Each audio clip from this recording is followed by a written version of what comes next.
आशुतोष तुम अवधर दानी, आरत हरहु दीन जन जानी। जही पर कृपा न करही पुरारी, सो न पाव मुनि भगति हमारी। भगवान शिव के चरणों में प्रणाम करते हुए आइए आज हम सभी पौराणिक कथा में श्रवण करें प्रदोष व्रत की परम पावनी कथा।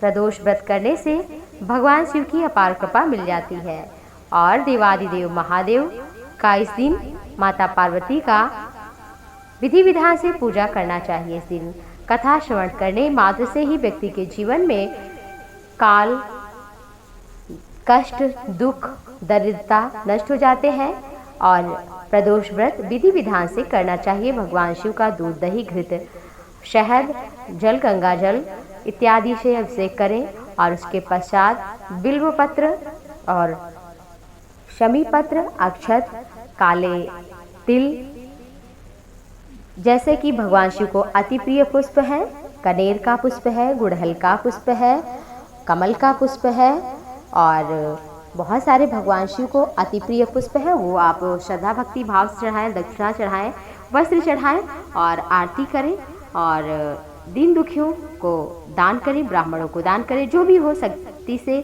श्रद्धा से, भक्ति भाव से करें। भगवान शिव के प्रदोष व्रत की कथा इस प्रकार है। पौराणिक ग्रंथों के अनुसार प्राचीन समय में एक ब्राह्मणी रहती थी। उसके पति की मृत्यु हो गई। अपना पालन पोषण करने के लिए उसे भिक्षा मांगना पड़ा और प्रतिदिन वो सुबह निकलती, शाम को भिक्षा मांगकर लौटी तो उसे अपने पुत्र के साथ में वो जाती थी। तो एक सुंदर बालक दिखा जिसे वो अपने घर ले आई और इस तरह से उसके दिन बीतने लगे और साथ ही साथ दोनों बालक बड़े हो गए। उसको भी जो एक बालक नदी के किनारे मिला था उसे भी अपने पुत्रवत के समान ही प्रेम करती थी और एक दिन वो ब्राह्मणी दोनों बालक को लेकर शांडिल्य ऋषि के आश्रम गई। शांडिल्य ऋषि ने अपने तपोबल से बालक के बारे में पता किया और कहा, हे देवी, ये बालक तो विदर्भ राज का, वहाँ राजा का पुत्र राजकुमार है। गंधर्व नरेश के आक्रमण से इनके पिता का राज्य छिन गया था। ब्राह्मणी ने पूछा, ऋषिवर, इनका राज्य इन्हें कैसे वापस मिलेगा? कोई उपाय बताइए। उस समय ऋषि शांडिल्य ने उन्हें प्रदोष व्रत करने की सलाह दी।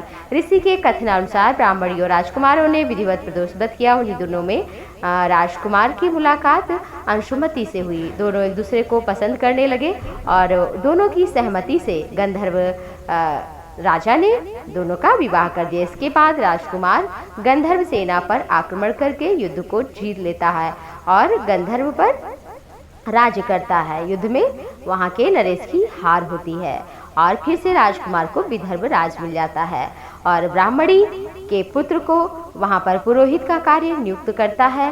राजकुमार और उसकी माँ को अपनी माँ के समान प्रेम करता है, सम्मान देता है और प्रदोष व्रत के प्रभाव से, शिव भगवान की कृपा से ब्राह्मणी के और राजकुमार के दोनों के ही दुख दूर हो गए। और पत्नी ने पूछा तो इसी के बारे में कहा, तुम भी प्रदोष का व्रत करो, तुम्हारे सारे दुख दूर होंगे। तुम तो हमारी पति बन गई हो अर्धांगिनी, तो तुम भी रानी बन गई, मैं राजा हूँ तो।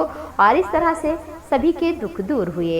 ये कथा सुनकर सभी नगरवासियों ने प्रदोष व्रत किया, जिसके कारण सभी के दुख दूर हो गए। तो आप सभी भी इस व्रत को करें और ना कर पाए तो सात्विक आहार ही ग्रहण करें।